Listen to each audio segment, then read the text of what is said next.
ത്രിയേക ദൈവത്തിൻ്റെ വലിതിരുനാമത്തിന് മഹത്വമുണ്ടായിരിക്കട്ടെ. വിശുദ്ധ ശ്ലീഹാ നോമ്പിൻ്റെ 11-ാം ദിവസത്തിൽ നാം ധ്യാനിക്കുന്നത് ക്രിസ്തീയ പ്രത്യാശയുടെ മഹത്വത്തെക്കുറിച്ചാണ്. അപ്പോസ്തലന്മാരുടെ ജീവിതം എളുപ്പത്തിൻ്റെ വഴിയായിരുന്നില്ല. ഉപദ്രവങ്ങളും തടവുകളും നിരാകരണങ്ങളും അവർ നേരിട്ടു.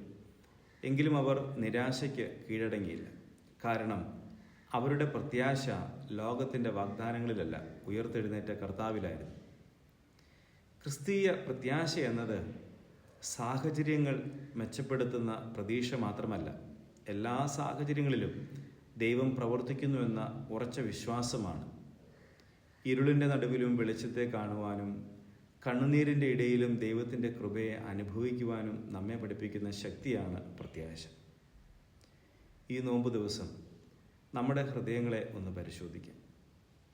പരീക്ഷകളിലും നിരാശകളിലും നാം ദൈവത്തിങ്കിലേക്ക് നോക്കുന്നുണ്ടോ? പ്രാർത്ഥനയിൽ ഉറച്ചു നിൽക്കുന്നുണ്ടോ? അപ്പോസ്തലന്മാരുടെ ഈ ഒരു ജീവിതം നമ്മെ പഠിപ്പിക്കുന്നത് ഇതാണ്.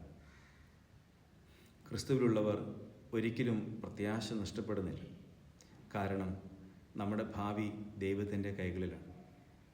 ഈ വിശുദ്ധ നോമ്പുകാലം നമ്മുടെ ഉള്ളിൽ പുതിയ പ്രത്യാശയും ആത്മീയ ധൈര്യവും നിറയ്ക്കുന്നതാവട്ടെ.